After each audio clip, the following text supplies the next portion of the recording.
সবাই পড়ি আলহামদুলিল্লাহ। এই যে মুরব্বী, এই এই যে ঘুরে বসেন, ঘুরে বসেন। আমি যে বলছিলাম আলহামদুলিল্লাহ কোন, কই আসতেন আপনি?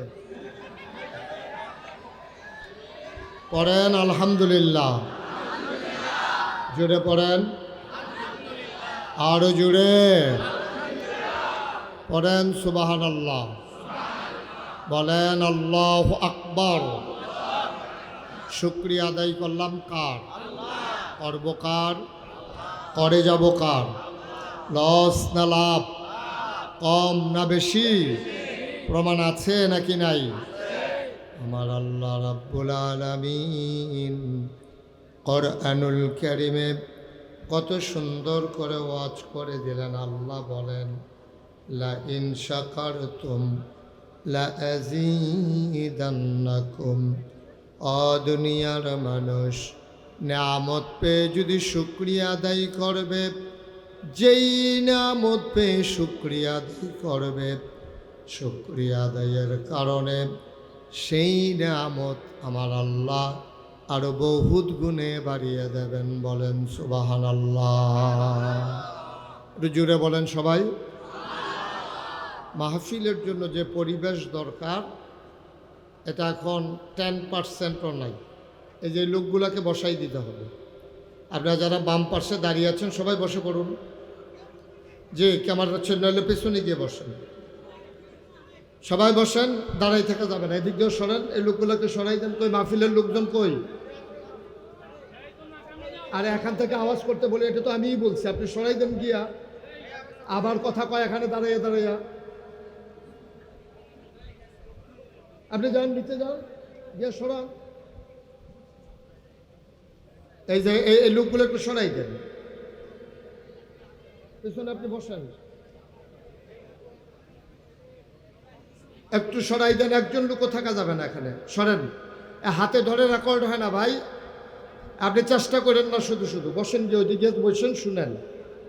আহা, আপনি এইভাবে ধরে রেকর্ড করতে পারবেন?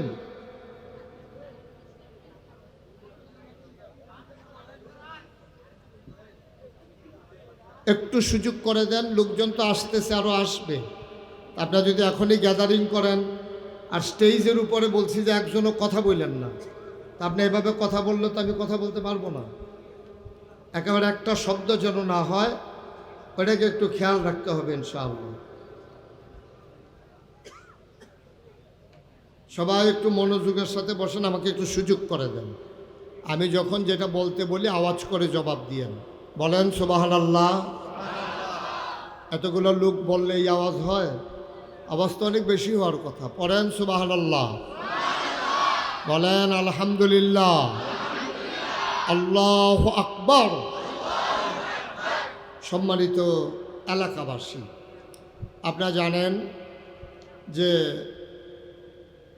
5ই আগস্ট বাংলাদেশের পট পরিবর্তনের পরে জগদ্দল পাথরের মতো চেপে বসা একটা শক্তি ছাত্র জনতার ঐক্যবদ্ধ প্রচেষ্টায় হাজারো প্রাণের বিনিময়ে, রক্তের বিনিময়ে বাংলাদেশের মানুষ দ্বিতীয়বারে আবার স্বাধীনতা পেয়েছে।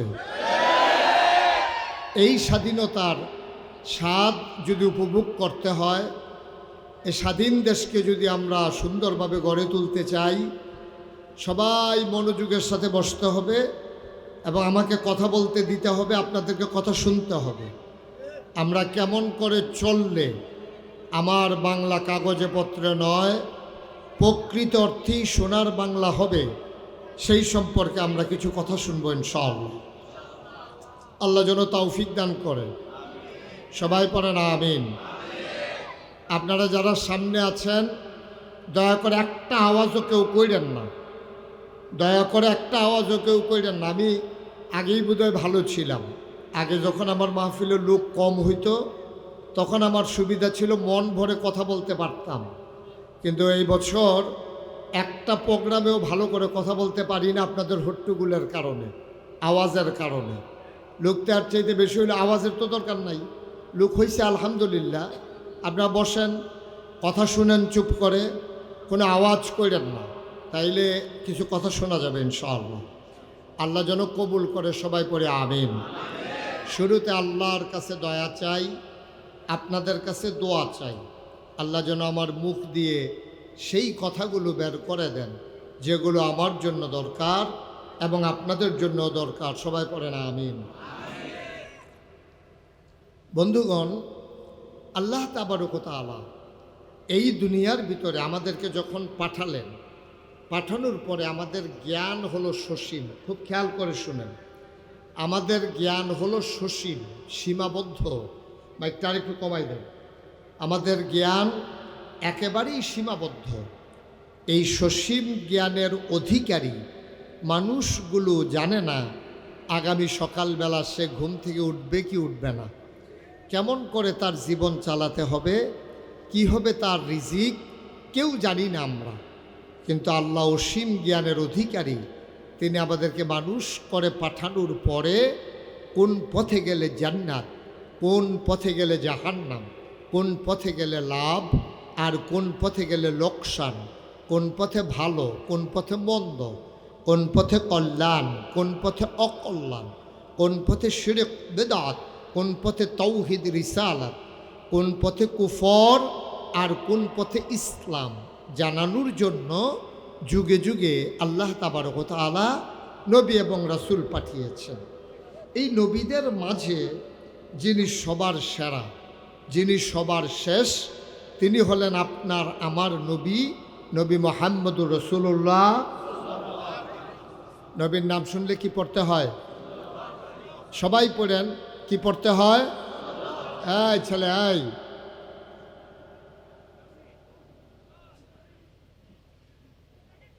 নবীর নাম শুনলে কি পড়তে হয়? দুই একবার না বারবার, দুই একদিন না প্রতিদিন, দুই এক সপ্তাহ না প্রতি সপ্তাহ, দুই এক মাস না 12 মাস, দুই এক বছর না সারা জীবন আমরা পড়ব সাল্লাল্লাহু আলাইহি ওয়াসাল্লাম। মুসলমান মন দিয়ে শুনো রে ভাই, ১,৫০০ বছর আগে সেই ক্রমধারায় যিনি নবী আসলেন, তিনি আপনার আমার নবী, নবী মুহাম্মদুর রাসূলুল্লাহ সাল্লাল্লাহু আলাইহি ওয়াসাল্লাম। আল্লাহর নবী, তিনি যখন দ্বীনের দাওয়াত দিলেন, তিনি নবুয়ত প্রাপ্ত হলেন, একা মানুষ। তার দ্বীনের দাওয়াত পেয়ে সর্বপ্রথম ইসলাম গ্রহণ করলেন ওনার বিবি, আমাদের আম্মা মা খাদিজা রাদিয়াল্লাহু তাআলা আনহা। বলেন সুবহানাল্লাহ। আম্মাজান খাদিজা সর্বপ্রথম ইসলাম গ্রহণ করলেন। ক্রমধারায় এই মুসলমানের সংখ্যা আস্তে আস্তে আস্তে আস্তে আস্তে আস্তে বাড়তে শুরু করলো। হযরত আবু বকর সিদ্দিক, হযরত আলী রাদিয়াল্লাহু তাআলা আনহু, সুমাইয়া রাদিয়াল্লাহু তাআলা আনহা, হযরত খাব্বাব রাদিয়াল্লাহু তাআলা আনহু, এমন করে দলে দলে মুসলমানের সংখ্যা বাড়তে শুরু করলো। বলেন সুবহানাল্লাহ। কাফেররা নবী যখন দাওয়াত দিলেন লা ইলাহা, সবাই পড়েন লা ইলাহা, নবী দাওয়াত দেওয়ার পরে কাফেররা কি খুশি না বেজার? কথা কোন, খুশি না বেজার? সাংঘাতিক বেজার। কাফেররা এই লা ইলাহা ইল্লাল্লাহর অর্থ বুঝতো, এই বুঝার কারণে তারা সাংঘাতিক বেজার হলো। আরেকটা কথা মনে রাখার বিষয় হলো যে, নেন ভাই আপনি আসেন, এসে ওয়াজ করেন। 3বার ডাক দিছি আপনাকে, কয়বার বলা যায় একটা কথা? থেকে ওয়াজের পরিবেশ রাখছেন আপনারা।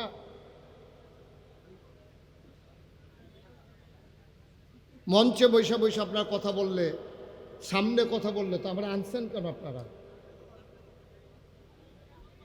আর বন্ধু না যে শুধু ফোলা ফাইন, এবার ফলাইন মানুষ বুঝছে না কইয়া লাইছে। হ্যাঁ, 15-20 মিনিট চলে গেল, আমি একটা পরিবেশই করতে পারলাম না আপনাদের জন্য। প্রচণ্ড গরমের মাঝে কত দূর থেকে লোক আসছে, এক একজন মানুষের অবস্থা কি গরমে। আপনি 1000 টাকা দিয়ে একজন লোককে বসাই রাখতে পারবেন? কোরআনের মহব্বতে মানুষগুলো আসছে, আর আপনারা যদি সুযোগ না দেন তাইলে কি দরকার ছিল মাহফিল করার? পড়েন আলহামদুলিল্লাহ। পিন পতন নিস্তব্ধতার মাঝে কথা হবে, আর আমার কলিজার টুকরারা আমি যখন যেটা বলবো আওয়াজ করে জবাব দেবা ইনশাআল্লাহ। মঞ্চে যারা আছেন সবাই জবাব দিয়েন, অমনোযোগী হইয়েন না, এদিক সেদিক তাকাইয়েন না। বলেন সুবহানাল্লাহ, বলেন আলহামদুলিল্লাহ, আল্লাহু আকবার। সবাই কোনা আমিন। নবী যখন দ্বীনের দাওয়াত দিলেন, সর্বপ্রথম যেই বাক্যটা দিয়া কালমাটা দিয়া দাওয়াত দিলেন, এটা হচ্ছে লা ইলাহা মুহাম্মাদুর রাসূলুল্লাহ। এখন এই কলমা দিয়া যখন নবীজি দাওয়াত দিলেন, সর্বপ্রথম যারা ইসলামের দিকে ঝুঁকলো তারা হলো গরিব মানুষগুলো, অসহায় মানুষগুলো। মক্কায় ধনী মানুষগুলো ইসলামের পথে প্রথমে আসলো না, প্রথমে আসলো গরিব, অসহায়, বংশ ছাড়া, দুর্বল, এইরকম মানুষগুলো, কৃতদাস, গোলাম, এই মানুষগুলো প্রথম ইসলাম গ্রহণ করলো। ইসলাম গ্রহণ করে দলে দলে লোক যখন বাড়তে শুরু করলো, সর্বপ্রথম তারা চিন্তা করেছিল কাফেরেরা যে এইভাবে যদি মুসলমানের সংখ্যা বাড়ে তো ধমক দিলে, টিটকারি মারলে, মস্কারা করলে হয়তো সেই মুসলমান আর থাকবে না, আস্তে করে শেষ হয়ে যাবে। কিন্তু তারা টিটকারি মেরেছে, তারপর আপনার গালাগালি করেছে, মানুষের উপরে টোকটাক নির্যাতন করেছে, মানুষের সাথে খারাপ ব্যবহার করেছে। তারপরে মুসলমানের সংখ্যা দিন দিন কি কমতেছে না বাড়তেছে? মুসলমানের সংখ্যা দিন দিন বাড়তেছে। তখনকার জমানায় একটা সংসদ ছিল, সংসদটার নাম হলো দারুন নাদওয়া। আমাদের যেমন বাংলাদেশে সংসদ ভবন আছে, ভারতে যেমন আছে লোকসভা, ব্রিটেনে আছে পার্লামেন্ট, আমেরিকাতে আছে হোয়াইট হাউস। তৎকালীন জমানায় মক্কার কাফেরদের যে সংসদ, এটার নাম ছিল দারুন নাদওয়া। এই দারুন নাদওয়ায় তারা মিটিং ডাকছিল, ইমার্জেন্সি অ্যাসেম্বলি কল করলো, তাদের জরুরি অধিবেশন। সবাই মিলে পরামর্শ করলো যে মুসলমানের সংখ্যা যেভাবে বাড়তেছে এখন কি করা? টিটকারি মারলাম, মস্কারা করলাম, কোনোভাবে তো মুসলমানের সংখ্যা কমতেছে না, এখন কি করা? সবাই মিলে সিদ্ধান্ত নিল। আফসোসের বিষয় হলো, ভয়ের বিষয় হলো, কিছুদিন পরেই হলো আমাদের হজ। কি কথা বলেন? কি হজ? তো হজের ভিতরে শুধু তো মক্কার লোক থাকবে না, হজের ভিতরে তো অন্য জায়গা থেকেও লোক আসে। সৌদি আরবে যখন এখন হজ হয়, বাংলাদেশ থেকে লোক যায় নাকি যায় না? ইন্ডিয়া থেকে, পাকিস্তান, ইন্দোনেশিয়া, মালয়েশিয়া, সব জায়গা থেকে লোক যায়। তৎকালীন জমানায় এত দূর থেকে যেত না, কিন্তু জাজিরাতুল আরব, মক্কা ভূখণ্ডের চতুর্পার্শ্বে যারা ছিল, সিরিয়া, ইরান, ইরাক, পারস্য, তায়েফ, বিভিন্ন শহর থেকে, আবা, আল কাসিম, এই বিভিন্ন শহর থেকে মানুষ, মদিনা, দলে দলে লোক আসতো মক্কায়। মক্কায় আইসা তারা হজ করত। এখন তারা মিটিংয়ে বৈশা চিন্তা করতেছে যে আরে আগে তো নবীজি মোহাম্মদ বললে না, কি বলতে হয়? ওই একজনেও তো কইলেন না মোহাম্মদ। তা আগে তো দিনের দাওয়াত দিছে ঘরে ঘরে, মক্কার নগরীতে। এখন যে হজ করতে বাইরের লোক আসবে, আর মোহাম্মদ যদি এই দাওয়াত দিতে থাকে, তাহলে এই ইসলাম তো আর মক্কায় থাকবে না, ইসলাম চলে যাবে সিরিয়া, ইসলাম চলে যাবে তায়েফে, ইসলাম চলে যাবে মদিনা, ইসলাম চলে যাবে ইরাকে, ইসলাম চলে যাবে ইরানে। এটা নিয়ে তাদের মারাত্মক টেনশন। সবাই মিলে এখন চিন্তা করলো এখন কি করা যায়। এখন সবাই মিলে একটা বুদ্ধি করছে। কই কি বুদ্ধি? কই ইসলাম যেন এই মক্কার বাইরে যেতে না পারে। মক্কায় যেই যেই রাস্তা দিয়া লোকগুলো ঢুকবে, যেমন আপনাদের এই গ্রামের নাম কি? আইয়ুবপুর। এখন আইয়ুবপুর গ্রামে এই ঢুকার মতো কয়েকটা রাস্তা আছে। এখন মক্কায় ঢুকার মতো কয়েকটা রাস্তা ছিল। কাফেরারা সিদ্ধান্ত নিছে প্রতিটা রাস্তার মুখে মদিনার লোকজন যেদিক দিয়ে আসে এদিকে একদল, সিরিয়ার লোক যেদিক দিয়ে আসে, তায়েফের লোক যেদিক দিয়ে আসে, নানান জায়গায় দলে দলে আমাদের লোকজন দাঁড়াই থাকবে। যারাই হজে আসবে তাদেরকে বলা হবে, ভাই আপনি হজে আসছেন ভালো কথা, আপনারা কয়জন আসছেন? কয় আমরা তো মনে করেন যে আমরা তো আসছি 50 জন। কয় আপনারা কি 50 জন যে আইছেন সবাই লইয়া যাইতেন চান নাকি 2-4 জন রাখিয়া যাইতেন চান? কবে এটা কী কথা কইলেন? আমরা হজে আইছি তো সবাই নিয়ে যাবো না আবার ফিরত? 2-4 জন রাখিয়া যাবো কি করতে? কয় 2-4 জন লোক যদি রাখিয়া যাইতেন না চান তাহলে আমরা 10 জন জাদুঘর বানিয়েছি। নাউজুবিল্লাহর আসতে কর, জোরে কর নাউজুবিল্লাহ। তা আমরা 10 জাদুঘর বাড়িয়েছে। এবার আর কথার ভিতরে এমন জাদু, বউয়ে যদি এবার আর কথা শুনে যাবে তেল গয়ে জিজ্ঞা, বাহে যদি এবার আর কথা শুনে ফুটের তেল গয়ে জিজ্ঞা, ভাই যদি এটা কি হলো ভাই, ভাই যদি কথা শুনে তাহলে ভাইয়ের থেকে আলগা হয়ে যায়। এইরকম আজব এক জাদুঘর। নাউজুবিল্লাহ বলবেন না? এখন কি করা? তা আপনারা যখন ঢুকবেন এই পাগলের কাছেও যাবেন না। তো ওনারা জিজ্ঞেস করছে ভাই পাগলের কি নাম? তাই পাগলের নাম হলো মোহাম্মদ সাল্লাল্লাহু আলাইহি ওয়াসাল্লাম। Thank you. সবাই কইয়েন এই ধুম দুইটা ডিব্বা যেমন বইয়া থাকবে বাঁচবেন কয় বছর? কইয়া দিয়ে মরে জিজ্ঞা আমিন ক। এই জাদুঘরের নাম কি? মুহাম্মদুর রাসূলুল্লাহ। এই মাশাআল্লাহ এখন একটা পরিবেশ হইতে আছে। নবীজির নাম শুনলে আমার জন্য অপেক্ষা করেন না, এটা আমরা সবাই বলে দিব মুহাম্মদুর সাল্লাল্লাহু আলাইহি। এখন সবাই যখন এই কথা বলছে এটা তো টেনশনের বিষয়। আচ্ছা ঠিক আছে, আমরা কেউ কাছেও যাব না, তার কথাও শুনবো না। এই তোমরা সব সাবধান থাকবা, জিগাইবা যার লোকে কথা কইবা নাম কি জিগাইবা, যদি হলো যে মোহাম্মদ এবার ওর কাছেও যাওয়ার দরকার নাই। এই কথার পরে হজ শেষ। হজের কাজকর্ম যখন শেষ হয়েছে তখন একজন আরেকজনের কয় ভাই আবার বাচ্চা আইলে না মক্কা শরীফ আইতাম, আইসি যখন ওই যে ফাগলের কথা কইছিল এক নজর দূর চাইয়া যাইতাম, আইসিও যখন ফাগলটা চাইয়া যাই আর আইনা না, সুবহানাল্লাহ বলবেন না? আর আইনা না, এই ফাগলটা দূর চাইই যাই। এই কথা কইয়াছে না। এখন একজন আরেকজনকে জিগা ভাই এই যারে ফায় তারে ভাই মোহাম্মদের বাড়ি কোনটা? ভাই এই কথাটাই আর কইয়েন না।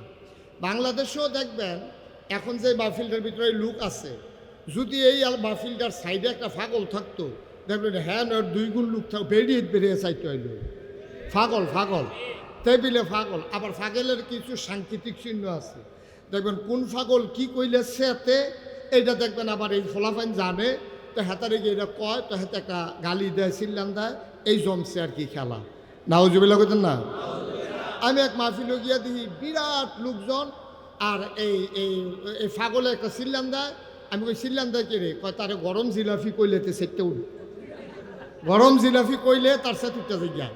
তাই বলে একবার গরম জিলাফি খাই তো লিয়া জিব্বা ফুটা লাইছে, অহন তার জিলাফি দেখলে শুনলে তার রাগ উঠতে যায়। এখন তারা মনে করলো পাগলের প্রতি একটা কিউরিসি আছে, পাগল দেখার জন্য মানুষের মনে একটা আগ্রহ আছে।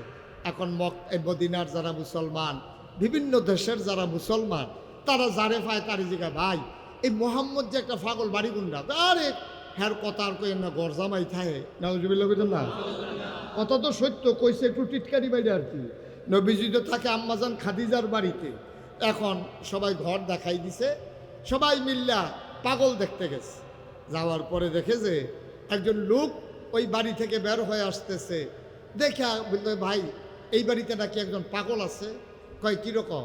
কয় আমরা শুনলাম এখানে একজন পাগল আছে। তো যখন দেখছে যে লোকটা আসছে, ওনার সুন্দর দাড়ি, কি সুন্দর ওনার চোখের ভ্রু, কি সুন্দর তার চোখের পাতা, কি সুন্দর তার কপাল, কি সুন্দর তার হাস, সুবহানাল্লাহ কয় না? তো ওনারে জিজ্ঞাসা ভাই এই ব্যক্তি এক পাগল আছে। কয় কোন বাড়িতে? কয় এই বাড়িতে। কয় পাগলের নাম কি? কয় মোহাম্মদ। কয় আমিও তো। সুবহানাল্লাহ বলবেন না? পাগলের কি নাম? কয় মোহাম্মদ। কয় আমিও তো মোহাম্মদ। কয় আপনি পাগল? সুবহানাল্লাহ বলবেন না? কারিমিয়া পাগল দেখলাম সারা জীবন চুলগুলো উস্কু খুস্কু, দাড়ির ভিতরে জট লেগে আছে, 15 বছর ধরে গুসল নাই, খাটাসর গন্ধে লগে দিয়ে আড়ন যায় না, বুতাম থাকলে 5টা এর ভিতরে আছে 2টা লাগাই রাখছে কোন ইচ্ছা করিয়া। তারপরে লুঙ্গি যায় একটা পেন্সিল, এইটাও সাইডুগুল দিয়া সিরা। এই কারবার হইলো পাগলের। লোক বড় বড় মুসের কারণে ঠুট দেখা যায় না, আর আপনি পাগল। এখন সবাই মিল্লা কইতে আছে আপনি যদি পাগল হন তাহলে আমরা যারা আপনারা দেখতাম আইছি আমরাও পাগল। সুবহানাল্লাহ কইতেন না? নবীজি ডাক দিয়া কই পাগলামি যেমন তেমন পাগলামি না, এটা ইচ্ছা করলে হয়ে যাওয়া যায় না। যান আলাদা বুঝা টুজ্জা আইয়ান। এই পাগল হইতে হলে প্রথমে যে কলমা পড়তে হবে লা ইলাহা মুহাম্মাদুর। এখন সব মিল্লা গেছে আলগা জায়গা গিয়েছে ভাই, এখন তো লোকটারে দেখলাম যে তো পাগল মনে হয় না, উনি যেই কথাগুলো আমরা কি সবাই একমত?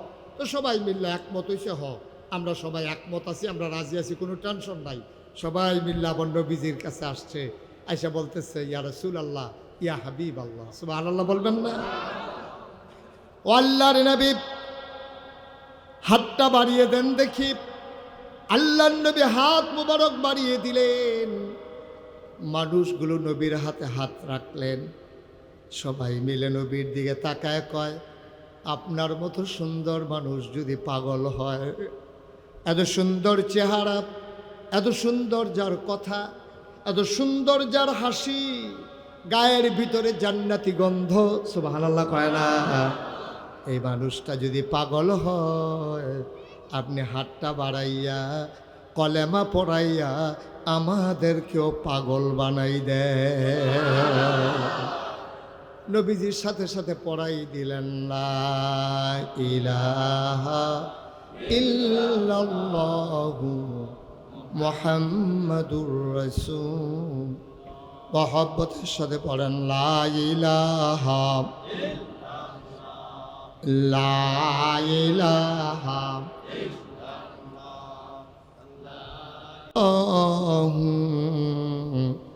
মুহাম্মাদুর রাসূলুল্লাহ সাল্লাল্লাহু আলাইহি ওয়াসাল্লাম।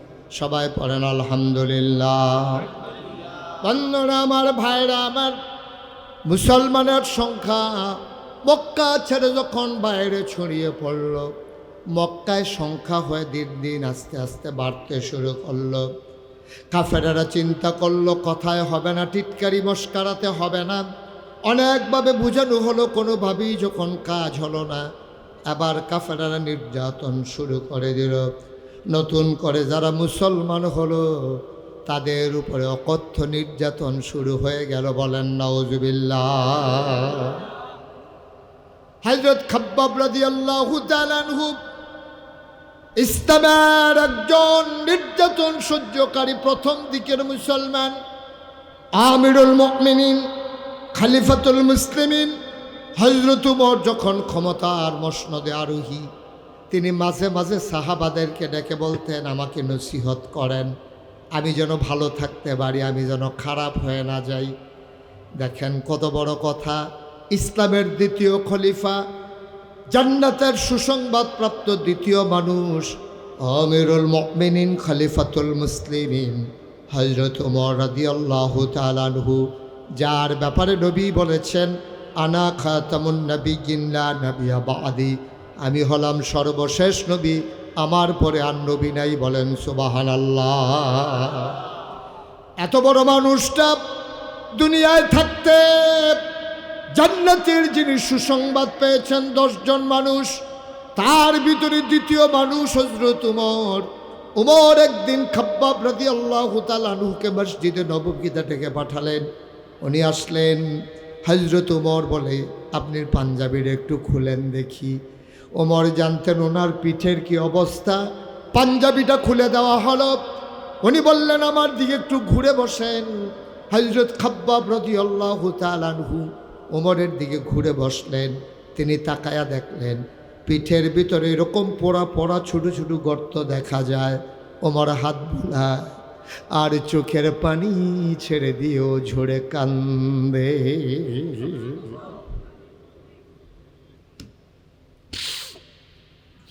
একটা মানুষের পিঠ এত অসমতল, জায়গায় জায়গায় শুধু গর্ত, আর গর্তগুলো মনে হয় কুঁচকে আছে। এটি কেমন গর্ত?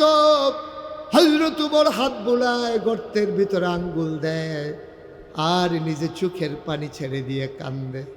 তিনি ডাক দিয়ে, খাব্বাব, আপনার পিঠের অবস্থা এমন হলো কেমন আমাকে জানান।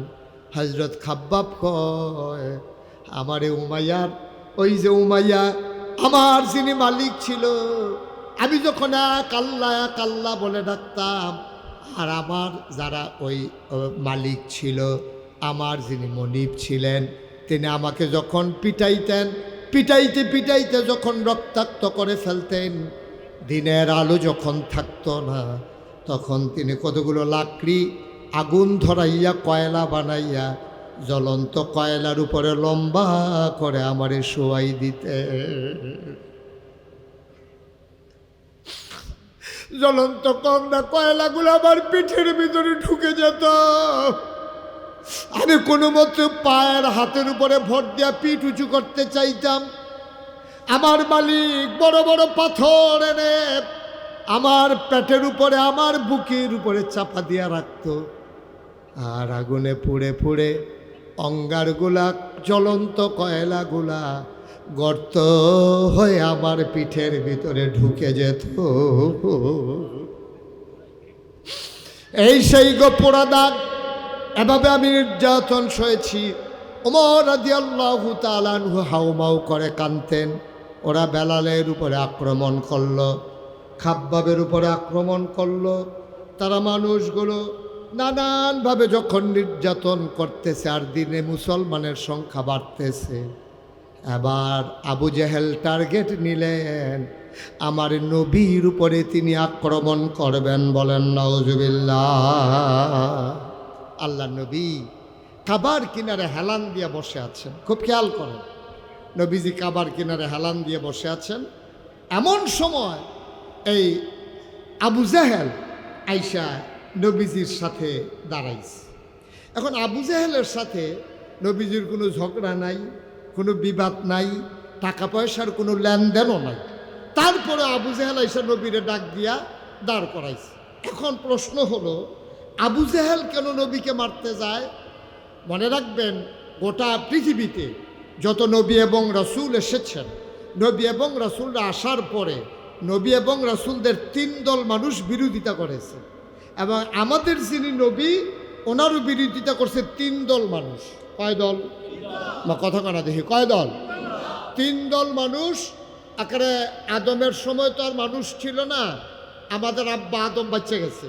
নূহ আলাইহিস সালাম থেকে শুরু হয়েছে একেবারে ঈসা নবী পর্যন্ত 3 দল মানুষ এই নবীদের, ইসলামের, আল্লাহর বিরোধিতা করছে। আজকে এই 3 দল মানুষকে আমরা চিন্না রাহাম কেড়াই দরকার আছে নাকি নাই? এই 3 দল মানুষ কেড়া, এটা আমরার ভিতরে আছে। তখন আমি কোয়া শুরু করাম, আপনারা দেখবেন নামও কইয়ালাইতে ধরবেন। তেদো এই আইটি আছে। কয় দল? আরে মনোযোগ নাই রে। কয় দল? 3 দল মানুষ। ইসলামে প্রচণ্ড গরম না? আমি বুঝতে পারছি, আমি কম সময়ে ছেড়ে দেবো ইনশাল্লাহ। এই যে 8 নম্বর যাত্রী বসো। যখন লাল কার্ড দেখাই দেন টের পাইবা ঘটনা কি চাইতে আছে। বয়া দাও, ফাউল করো না। কয় দল না? কয় দল? 3 দল মানুষ নবীজির বিরোধিতা করছে। 1 নম্বরে হইল যারা তখন ক্ষমতায় ছিল। তো তখন যারা ক্ষমতায় ছিল তাদের নেতা ছিল আবু জেহেল। কি নাম? না কথা না, কি নাম? তা আবু জেহেল কেন বিরোধিতা করলো? খুব খেয়াল করেন, সিহন কথা কইলে বুঝবেন। বুঝানোর ভিতরে আমি মাশাআল্লাহ খারাপ না, ভালোই। অনেকে কইছে, কই হুজুর আপনার ওয়াজ যে তারা না বুঝে তার আর ওয়াজ হইনা লাভ নাই। আমি যেমন কোনা কাঞ্চি মেরে কেন, যে যেই রকম খাইতে পারে সেই রকম। বসো, একজন একজন করে উঠতেছো কেন? কি হয়েছে? চুপ করে একটু কথা শুনো। আমি এই খাউন্না আনতা যে খানা দিতাম পারি, মনে করেন দুধের বাচ্চা, তো তারে তো আর ভাত দেওয়ান যেত না, তারে ফিডারে বুড়ে দুধ দেওয়ান লাগবো। তাই কোনো মতে দুধ ছাড়াইয়া মাত্র কিছু কিছু খাইতে পারে, তারে ডাইলের পানি দিয়ে কষালন দিয়ে ঠিক নিও। এরপরে যারা শক্ত খায় খাইব, অক্করে যারা নরম, দাঁত নাই, সমস্যা, কাম লাগলে বদনার ভিতরে বইটা নল দিয়া মার হাবা কেন তো একেবারে বুঝ মতো কথা লইয়া বাজ যাবেন। কয় দল না? কয় দল না? পক্ষে না বিপক্ষে? তখন এক দল হইল রাষ্ট্রীয় ক্ষমতা, রাজা বাদশাহ যারা থাকে তারা 1 নম্বর ইসলামের বিরোধিতা করে, ওখানে করে, আগেও করছে, লেখা রাখেন সামনের দিনও করব। ঠিক কিনা কন? কারণ যারা ক্ষমতায় যায় তারার কাছে ইসলামের চাইতে ক্ষমতা বড়, ঠিক কিনা বলো? কাম লাগলে ইসলাম দাঁড়াত লাগুক, তারা ক্ষমতায় থাকলে সারে। যারা ইসলাম রে সাইড কইরা ক্ষমতায় থাকতে চায়, ইতিহাস প্রমাণ করেছে রান্না করা গরম ভাতও খাইয়া যাইতে পারে নাই। এটাই হচ্ছে বাস্তবতা, এটা ইতিহাস না, ওকে রিসেন্টলি, মানে কয়দিন আগে আর কি, ঠিক নি রে? তাইলে বোঝা গেল আপনি ইসলামের লগে দ্বন্দ্ব করে থাইকা লাইবেন, আল্লাহর মার দুনিয়ার মার, ঠিক কিনা কন? আল্লাহ যেন হেফাজত করে, সবাই কোনা আমিন। তো নবীজি যখন দিনের দাওয়াত দেয়, আমরা এই যেমন বাংলাদেশের প্রধানমন্ত্রী, তখনকার প্রধানমন্ত্রী হলেন মনে করেন আবু জেহেল।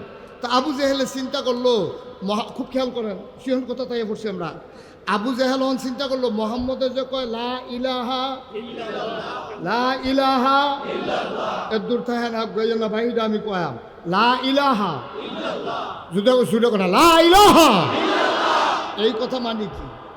এই কথা মানি, আপনারা কইলাম বুঝছেন না, আমিও আগে বুঝতাম না, মাদ্রাসা ফোরনের আগে ওখানে না বুঝি অর্থ কিতা।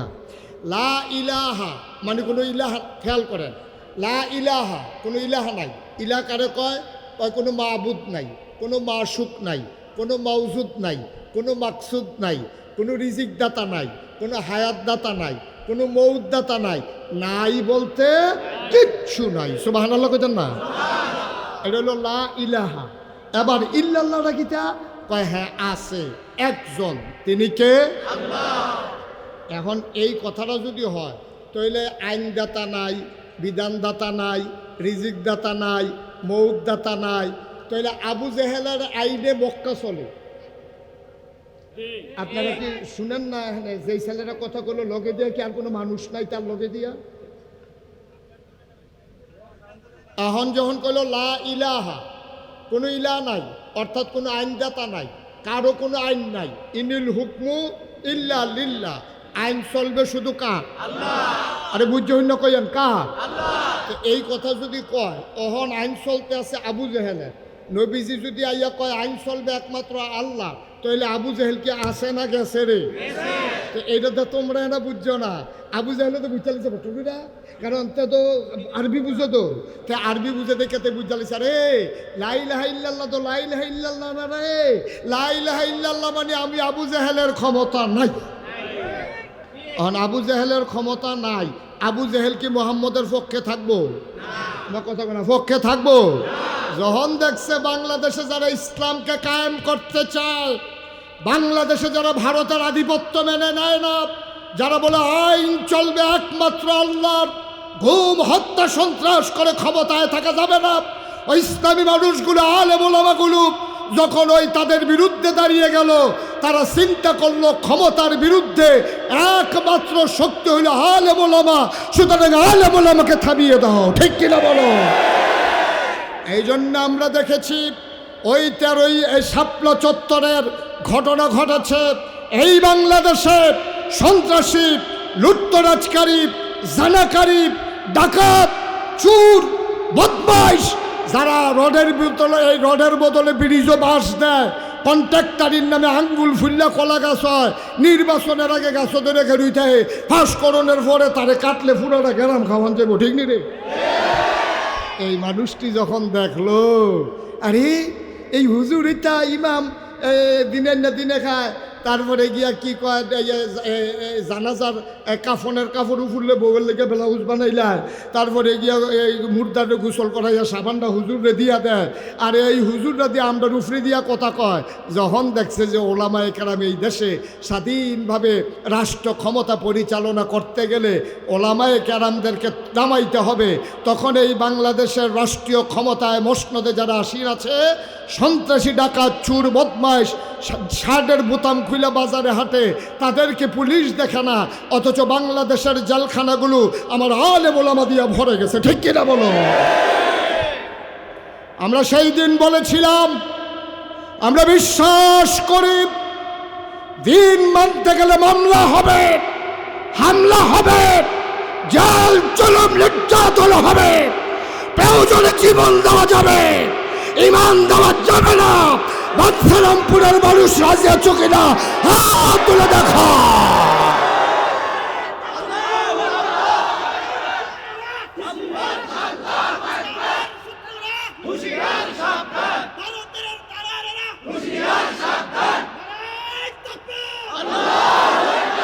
সবাই পড়েন আমিন। এই রাজ্য নতুন না, আবু জেহেলে বেড়াইয়াতে অসভ্য, এই অসভ্য এই কাম শুরু করছে নবীজির উপরে। নবীজি বইয়া রয়েছে, কথা মনে আছে নিও? কয় দল না? আবু জাহেল ক্ষমতায়। তখন দেখছে যে নবীজি যখন আসল বাধা, তখন কয় মাইরা লাইলে ভালো হইব। তখন নবীজি বসে রয়েছে কাবা, কথা মনে আছে নিও? কাবা গড়ে হেলান দিয়া নবীজি বইয়া রয়েছে। আবু জেহেলে আস্তে করে টিপা টিপা টিপা টিপা টিপা টিপা তা আইসে নবীজির কাছে। আইয়া দেখে সাইডগুল দিয়ে কোনো মানুষজন নাই, না দেখাতে সাইডও ফেল চাইয়া যখন দেখছে যে কোনো মানুষজন নাই, নবীজির কাছে আইয়া সেরা কে আসনি বালা কইয়া সেরা। নবীজি তো সরল বিশ্বাসে বইয়া রয়েছে। হাতে গায়ের চাদরটা খুললা নবীজির গলার ভিতরে একটা ফেস দিয়া নবীজিরে ফাঁসি খাওয়াইয়া, নবীর চোখগুলা মনে হয় বেরো হয়ে যাবে, গালগুলো হয়ে গেছে লাল। নবীজি কানতে কানতে এরকম কোনো মতো সুইটটা তারপরে বাইতাইছে, বাইতাইয়া কান্নাকাটি শুরু করছে। বাইতাইয়া কানতে আছে, নবীজি চুপ করে বসে আছে, কেউ তার কোনো কথা কয় না। এর ভিতরে নবীর চাচা ছিল আমির হামজা, সুবহানাল্লাহ কইতেন না? নবীর আমির হামজা, নবীর চাচা, এবারে আবার শিকারিওয়ালা আছিল, হরিণ শিকার করতো, তারপরে রাজহাঁস শিকার করতো। এবারে এই কাবাগরের কাছে দায়িত্ব লইছে পরে এক বেরিস এই এক ভিক্ষুক মহিলা, এক কাজের মহিলা দেখে সেটা আমির হামজারের সামনে দিয়ে দাঁড়াইছে। দাঁড়াইয়া কয়, মোহাম্মদ তোমার কি হয়? কয় আমার বাতিজা। কয় কি আর তোমরা বাতিজা, তোমরা রক্তের কোনো টান আছে? কেমনে সেপ্তুল লাগবে শিক্ষা লাইছে বলা আর কি? কয় কি কও? আমার বাতিজা একটা ফুলের টোহা দিয়া মক্কায় কেউ থাকবো। কয় ফুলের টোহা তোমার বাতিরা তো মাইরে এলে চলেছিল। কয় কারাইরা? কয় আবু জাহেল। কয় থেকে কেউ হনো হনো গিয়া দেখে যে কাবাগরের সামনে দাঁড়াই রয়েছে। আবু জেহেলে মনে করছে নবীজির গায়ে আঘাত করার কারণে আমির হামজা খুশি হবে, কিন্তু রক্তের টান, বাপ নাই ভাতিজা, ভাতিজার লাগা কলজা বড়া মায়া। গিয়া সেটা কয় আবু জাহেল, ইয়া ইয়া শুনলাম তুমি বলে আমরা মোহাম্মদের উপরে সাদ্দর দিয়ে একটা গলাত ফেস দিছিলাম, কথাটা কি সত্য? কই দিছিলাম তো, মনে তো করছিলাম মাইরে এলাইতাম ফারাম, ফারলাম না তো। এই কথা কইয়া সেরা যখন নবীজি এই কথা যখন বলছে, ওনার পিঠের ভিতরে ছিল তীর ধনুক, ধনুকটারে টান দিয়া বার কইরা একটা ফিডা দিছে, ফিডানোর লগে সেরেত কইরা রক্ত ছুটিয়া এত উঠা দিছে দৌড়। সুবহানাল্লাহ কনা দি, জোরে কনা দি সুবহানাল্লাহ। আবু জেহেলে ফিডা খাইয়া যখন দৌড় দিছে, আমির হামজা দৌড়ে বাইতেছে। ইসাকে বাদিয়া কান্দির কারবার গড়াই লাইছি, কান্দাকান্দি দরকার নাই, ঘটনা গড়াই লাইছি। তোমারে দিছিল চাদর ধরে টান আর মাথা ফাটাইয়া ইয়া পড়ছি। আল্লাহর নবী, সুবহানাল্লাহ বলবেন না? কি নবী রে এটা? কি নবী এটা? আল্লাহর নবী চোখের পানি ছেড়ে দিলেন, চাচাকে দেখে। চাচা জড়াইয়া ধরলেন, মাথাটারে বুকের ভিতরে নিয়ে কপালে চুমু খায়। আমির হামজা ডাক দিয়া কয়, ভাতিজা আমি প্রতিশোধ নিয়েছি, তুমি খুশি হয়ে যাও। আল্লাহর নবী চোখের পানি ছাড়া আর কান্দে, কয় চাচা আপনার এই প্রতিশোধে আমি খুশি হইতে পারি নাই। আপনি কার মাথা ফাটাইছেন এটা আমার দেখার বিষয় না। কার মাথা ফাটলো কার মাথা গেল এতে আমার কিছু আসে যায় না। আমির হামজা ডাক দেয়া কয়, ভাতিজা তোমার মায়ের প্রতিশোধ নিলাম। আমি তো প্রতিশোধ নেওয়ার জন্য দুনিয়াতে আসি নাই। কয় তাইলে কি করলে তুমি খুশি হবা? আল্লাহ নবী কয়, যদি আপনি কলমাটা পড়ে ফেলেন আমি খুশি হয়ে যাব। আমির হামজা কয়, ভাতিজা আমার, তোমার মনের খুশির জন্য আজকে যা করা দরকার আমি তাই করতে প্রস্তুত।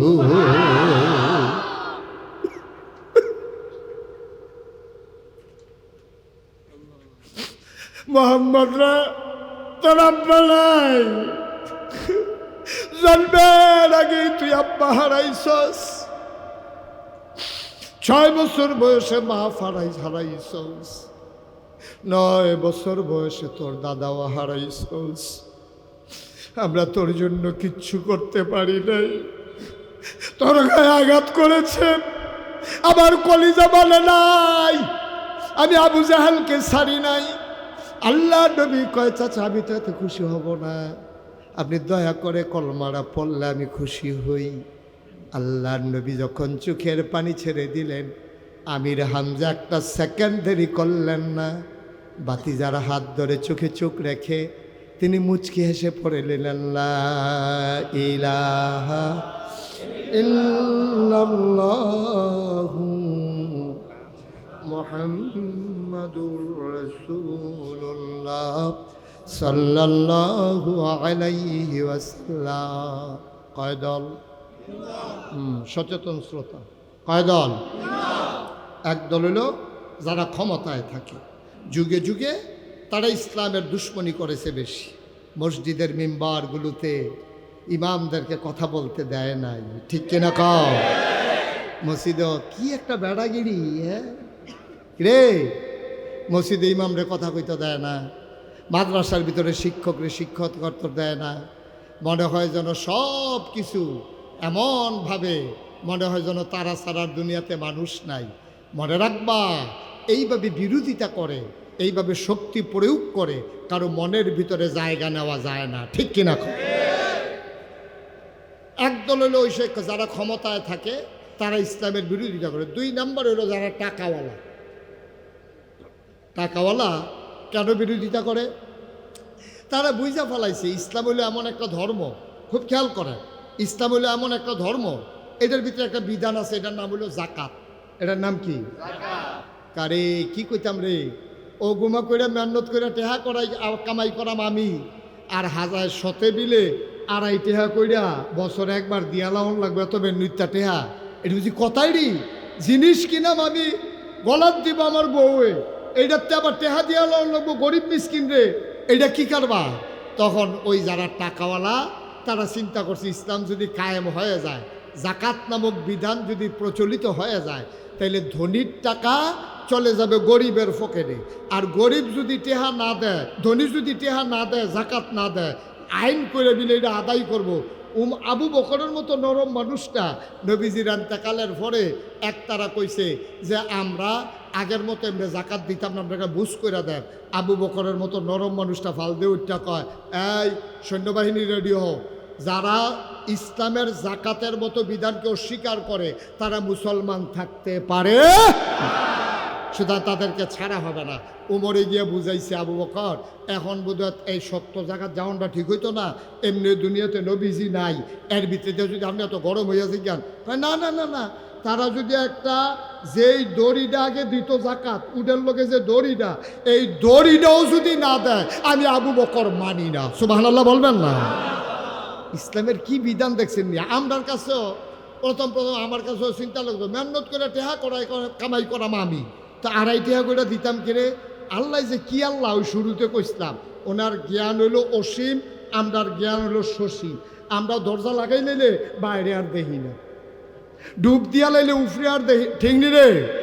দরজা লাগাই লাইলে বাইরে দেখে না, ডুব দিয়া লাইলে উফরে দেখে না, আর আন্দাজে তো খের কুইরা দেয় তো কিতা মনে করে দৌড় দিয়াতে ছিলেন যে বেহুশ নাতে, ঠিক নিও? কত দেখা মনে পড়ছে এটা কি কইলে তা তো কই এলাই। আমরা এলাকার একবারে গেছে খাগড়াছড়ি। কিশোরী রে? না, তোর আওয়াজের লেগে ওয়াজ করন যেত না রে। কিশোরী খাগড়াছড়ি একবারে গেছে বেড়াইতো, মনে করো বাঞ্ছারামপুরতে বেড়াইতে গেছে খাগড়াছড়ি। খাগড়াছড়ি আমি আবার 2-3 দিন আগে মাহফিল করে আইছি। খাগড়াছড়ি হইল সব পাহাড় আর পাহাড়, পাহাড়ের সিফাই সিফাই মানুষের বাড়িঘর, আর পাহাড়ের সাইড পাহাড়ের মাঝখান এরকম বিরাট গভীর গর্ত, হ্যাঁ নইল ফানি, এটার কই কুচি, কি কয়? পাহাড়ের কুচি কয়। হ্যাঁ নইয়া মানুষ গোসল করে, আতফাও দোয়, ফানি না খায়, এটা অনেক সুন্দর পানি। তা আমরা বাঞ্ছারামপুরতে যে একবারে গেছে, কখনো না গেছে, মনোরক্ষ করলাম, খাগড়াছড়ি যে কখনো না গেছে, এই বাঞ্ছারামপুরতে যখন খাগড়াছড়ি গেছে, এবার আরে এই হগলে কইয়া দিছে, ভাই আপনি যদি কুচি চিনুনি, আরে কুচির কথা মনে আসেনি, যেই জায়গাটা একবারে হুক না ফানি ফানি, হ্যাঁ ফানি, হ্যাঁ। তো কইছে যে ভাই আপনি যদি কুচির যাওন লাগে দিনও যাইয়েন, মাগরিবের পরে কুচির মধ্যে বন্যা আতিয়াইলে তখন মানুষ ফেলে ভাড়া দিয়া কি মারে না কি করে কি ফাড়া দেয় আর কি। হ্যাঁ তা ফাড়া দেয়, এটা তো মানুষ তো আর হাতির ফাড়া সহ্য করতে পারে, তো এমনি তো মরে দিকে কয় ভাই আপনি বললাম সন্ধ্যার পরে আর যাইয়েন না। হ্যাঁ বেড়ায় একদিন কাম করতে করতে একটু করে সন্ধ্যা ঘন ঘন হয়ে উঠছে। হ্যাঁ বেড়া কার প্রত্যেক দিন কি আর রাত্রি হইব এই কথা মনে করি। এবার সন্ধ্যার আগে দিয়া যখন গেছে তখন মাথার ভিতরে কি ঘোড়া ঘুরতে আছে না হাতি ঘুরতে আছে? আবার মাথার ভিতরে ঘুরতে আছে। তারা যে না করলো আমি যে আইয়া পড়লাম আবার নিয়ে আতি আইয়া পড়ে মনের ভিতরে তো খালি হাতিটা ঘুরতে আছে, এর ভিতরে দিয়ে আবার আত্মার বিয়ে যখন ঘুরতে আছে দেখে যে মাথার উপরে দেখে হাতিকে রুইছে। ও মা গো করলে আসছিলাম যে ফেহে ফানিয়ে ফুইরা বেহুশ। যেই তারা বেড়াইতে গেছে, হ্যাঁ তারা দৌড়াইয়া হারিকেন মারিকেন লাঠি সোডা লইয়া সল বললম লইয়া আইসে এবারে বিচার তো কয় কুচির দিকে গেছে। আইয়া দেহে ফেহে ফানি ফুড়ে রয়েছে, জিব্বাটাত কামড় দেওয়া রয়েছে, রুল ছাইড়া দিছে। এবার আরে ফানি টানি রেলে হুশ করছে। কয় ভাই কি দেখে বেহুশ হলো? কয় হাতিটা। কয় হাতি কই যে উফরি দিয়া চাইয়া দেহে যে খের কইরা দিয়া রাখছে যে আন্দাইরো আতকা হাতির মতো দেখা গেছে। এইটা দেখে আবার বেহুশ হয়েছে। এখন যেই কথা মনে আছে নি, যেই কথাটা কইতাম ইসলাম, এখন এই মাথার এই যখন এই টাকা আমরা তো জ্ঞান কম, এমনি না হুডুর করো যখন বললে মনে হয় এবারের মতো বুঝুন না নাই তুল্লা দিলে আগা করা চিন্তা না, কিতা তুল্লা দিলে এটা মাইকে কম যেত না। ঠিক কিনা কও? আলাপও লাগাই দিয়ে দেখবেন মাতাল করে লাইতে আছে। যদি কোনো ঘুষলের কয় বরস কবে বলে লুঙ্গি বালা না আইতে আসি। ঠিক কিনা কও? এত আলাপ না। এখন ইসলামের বিরোধিতা 2 নম্বরে করছে গরিবে না টেহাওয়ালা, টাকাওয়ালারা বিরোধিতা করছে ওই যে জাকাত। আমরা তো আহল আমরা তো বুঝতেছি টেহা নিজে গেটে আছে।